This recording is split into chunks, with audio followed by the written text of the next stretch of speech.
உலகெங்கும் வாழக்கூடிய பக்தி ஒளி நேயர்கள் அனைவருக்கும் வணக்கம். நான் உங்கள் டாக்டர் வி ராஜ்குமார் சிவாச்சாரியார் பேசுகிறேன். இன்றைய அடுத்த பதிவுல நாம் பார்க்கக்கூடியது ஆருத்ரா தரிசனம். இந்த ஆருத்ரா அப்படிங்கிறது சமஸ்கிருத சொல் தான். ஆருத்ரா தமிழ்ல என்ன சொல்லுவாங்கன்னா திருவாதிரை அப்படின்னு சொல்லுவாங்க. திருவாதிரை நட்சத்திரம் கேள்விப்பட்டிருக்கீங்களா?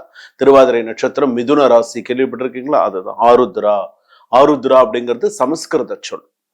ஸோ அப்ப இது பாத்தீங்கன்னா இந்த ஆருத்ரா தரிசனம் என்பது இந்த மார்கழி மாசத்துல சிவபெருமானின் அதாவது ஆனந்த தாண்டவத்தை குறிக்கக்கூடியது அப்படின்னு சொல்லலாம். ஆனந்த தாண்டவம் இது ஒரு சைவ வைணவ பண்டிகை மற்றும் வழிபாடு அப்படின்னு சொல்லலாம். அந்த மார்கழி மாசத்துல அந்த ஆருத்ரா தரிசனம், இந்த சுவாமியுடைய சில விஷயங்கள் அப்படின்னு வரும்போது நடராஜ பெருமானை விரதம் இருந்து களி படைத்து, எதற்காக இந்த களி படைக்கிறோங்கிறதுக்கு ஒரு காரணம் இருக்கு. களி படைத்து சிறப்பு வழிபாடு செய்வதை குறிக்கக்கூடியது அந்த நடராஜர் வழிபாடு.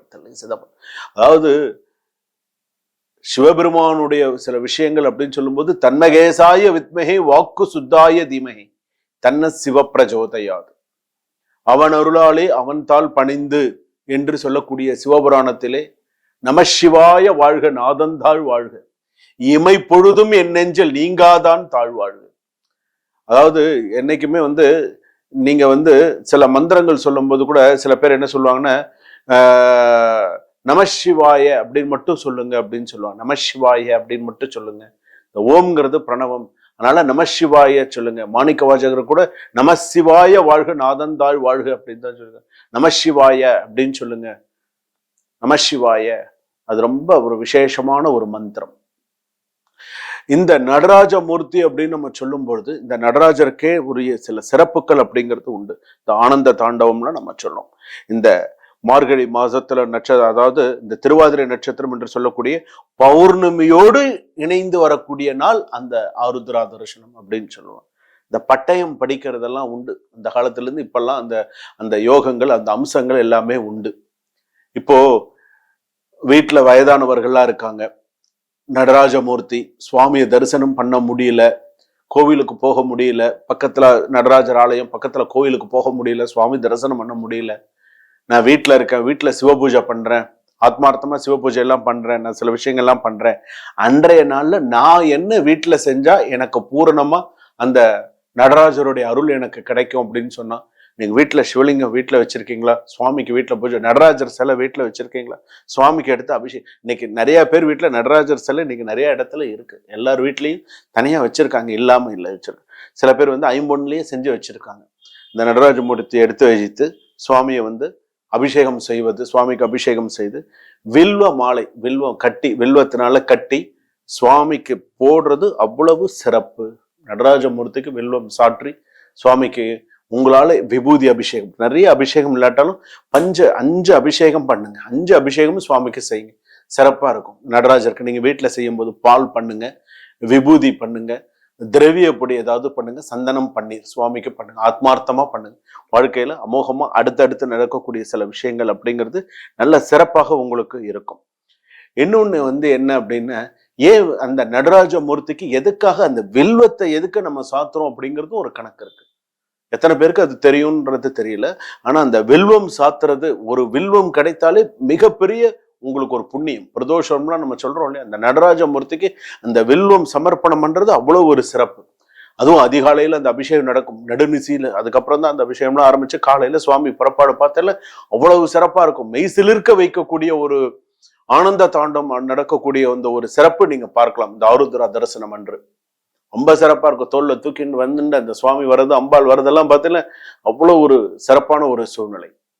அந்த வில்வம் இருக்கு பார்த்தீங்களா, அந்த வில்வம் சுவாமியுடைய மகத்துவத்தை குறிக்கிறது, சுவாமியுடைய மகத்துவத்தை குறிக்கிறது. இந்த வில்வம்ங்கிறது இந்த 3 இலை பார்த்திருக்கீங்களா? நேரா ஒண்ணு இருக்கும், இந்த பக்கம் ஒண்ணு இருக்கும், இந்த பக்கம் ஒண்ணு இருக்கும். வில்வம். அந்த வில்வத்துடைய விஷயம் என்ன தெரியுமா? இச்சா சக்தி, கிரியா சக்தி, ஞானா சக்தி, இந்த 3 சக்தி அதுல உண்டு. அதனாலதான் வில்வாஷ்டகத்துல என்ன சொல்றாங்க அப்படின்னு, திருதலம், திருதலம்ன்ற 3 தலம் உள்ள திருதலம், திருகுணாகாரம் 3 குணம் உள்ள திருதலம், திருகுணாகாரம் 3 குணம் உள்ள, திருநேத்திரஞ்ச திரையாயுதம் 3 கண் உள்ள, திருநேத்திரஞ்ச 3 கண்ணு யாருக்கு இருக்கு? எம்பெருமான் சிவபெருமானுக்கு 3 கண் உள்ள, திருநேத்திரஞ்ச திரையாயுதம், திருஜன்ம பாப சம்ஹாரம், 3 ஜென்மத்துல செய்த பாவங்கள். திருஜன்ம, திரு அப்படின்னா 3, திருஜன்ம பாப சம்ஹாரம். ஏக வில்வம் சிவார்ப்பணம், ஒரு வில்வத்தை கொண்டு சுவாமிக்கு சாத்துறது. அந்த ஒரு வில்வம் பிரசாதமா கிடைச்சா பெரிய விஷயம். நான் சொல்றது முதல் 2 வரி மந்திரத்துக்கான விளக்கம் மட்டுமே. அப்போ அடுத்தடுத்து ஒரு மந்திரங்களுக்கு எவ்வளவு விளக்கம் இருக்கோ அதோடைய சக்தி என்ன, அதை நீங்கள் உணர்ந்தாலே பெரிய விஷயம். அதை உணரும் பொழுது பெரிய விஷயமா இருக்கும். ஞாபகம் வச்சுக்கோங்க. நடராஜமூர்த்தி எல்லாம் வந்து சுவாமியுடைய கதையெல்லாம் படிக்க படிக்க கேட்க கேட்க பெரிய விஷயம், சந்தோஷம். நம்மளை அறியாமையே நாயன்மார்கள்லாம் எந்த அளவுக்கு சுவாமியை வழிபாடு பண்ணியிருக்காங்கன்னு நீங்க நினைச்ச அது ஒரு கதையெல்லாம் குங்குலிய நாயனார், ஒவ்வொரு நாயன்மார்கள் படிக்கக்கூடிய ஒவ்வொரு கதைகளையும் நம்ம பார்க்கும்போது சுவாமியுடைய திருவிளையாடல் ஒன்னொன்னு நீங்க தெரிஞ்சுக்கலாம். அதுக்கு கூட நடுவுல கூட ஒரு என்னுடைய ஆலயத்துல நான் கூட நடுவுல கூட ஒரு பட்ட கட்டையிலே பகல் குருடு போகுது பார் அப்படின்னு சொல்லுவாங்க. பட்ட கட்டையிலே பகல் குருடு போகுது பார் அப்படின்னு சொல்லுவாங்க. இதுக்கு பின்னாடி ஒரு பெரிய கதையே உண்டு, நடராஜரை குறித்த கதை அது.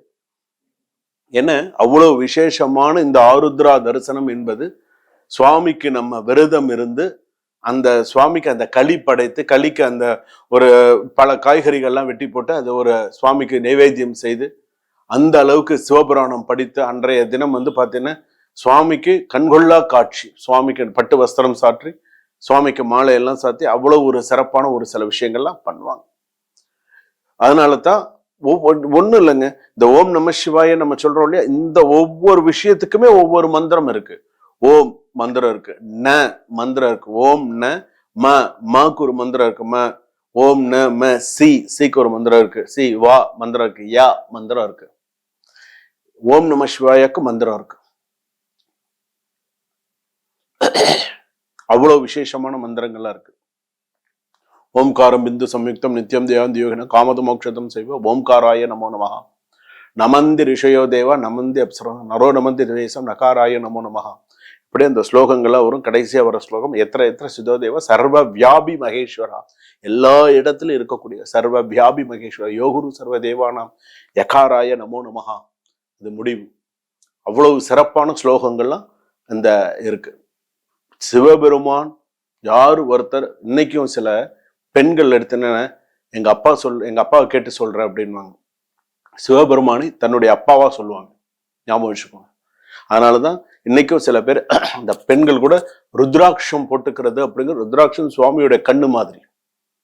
சில பேர் நட்சத்திரப்படி போடுவாங்க, சில பேர் அவங்கவுங்க விருப்பத்துக்கு அந்த ருத்ராட்சம் அப்படிங்கிறது கண்டிப்பா உண்டு, போடணும், போட்டால் சிறப்பு. இந்த ருத்ராட்சம் போடுவாங்க. சிவகடாட்சத்தோட இருக்கணும், சிவதீட்சம் வாங்கி இருக்கணும் அப்படின்னு சொல்லுவாங்க. இன்னைக்கு எத்தனை சிவனடியார்கள் சிவதீட்சை வாங்கி எத்தனையோ பேர் எத்தனையோ விஷயங்கள் இன்னைக்கு நிறைய விஷயங்கள் பண்ணிட்டு இருக்காங்க.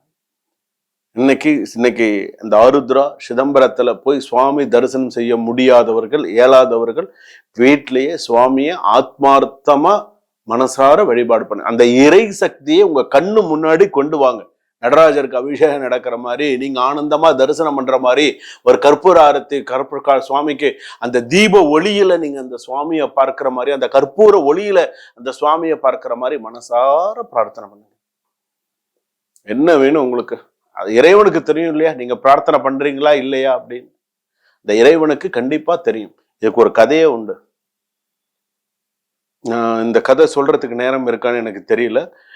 இந்த கதை வந்து பாத்தீங்கன்னா, ஒரு ஊர்ல வந்து பாத்தீங்கன்னா ஒரு கிராமத்துல ஒரு ஆள் இருந்தார். அதே ஊர்ல ஒரு ஜோதிடனும் இருந்தார். ஒரு ஜோதிடர் அவர் கண்ணில் யாருமே பட மாட்டாங்க. அந்த ஜோதிடர் கண்ணில் யாருமே, ஏன்னா அவர் சொல்றது எல்லாமே டக்கு டக்குன்னு பழிச்சிருமா. அது மாதிரி ஒரு போயின்னு இருக்கும்போது ஒரு நாள் அவர் பார்த்த உடனே சொன்னானா, நீ இன்னொரு ஒரு 3 நாள்ல நீ ஒரு பெருமழை வரும், நீ காலமாயிடுவ, பாத்துக்கோ அப்படின்னு சொல்லிட்டு போயிட்டாங்க. ஐயோ இவன் கண்ணில் பட்டுட்டோம், இவன் நம்மளை செத்து போடுவோம்னு சொல்லிவிட்டாம என்னடா பண்றது அப்படின்னு சொல்ற. 3ஆவது நாள் அதே மாதிரி வியாபாரத்துக்காக வெளியூர் போறான். திரும்ப வரும்போது வந்து பாத்தீங்கன்னா கனமழை அடிச்சு, பேய் மழை அடிச்சு ஊத்துதுன்னா மனுஷன் அப்படியே நடுங்கி போயிட்டான், அந்த அளவுக்கு மழை. அப்ப என்னடா பண்ணும்போது பாழடைஞ்ச ஒரு சிவாலயத்துக்குள்ள போய் இந்த ஒரு நடராஜர் சன்னதியில போய் உட்கார்ந்துட்டான். பாழடைஞ்ச ஒரு சன்னதியில, பாழடைஞ்ச ஒரு சிவன் கோயில்ல நடராஜர் சன்னதின்னு தனியா இருக்கும், பார்த்திருக்கீங்களா?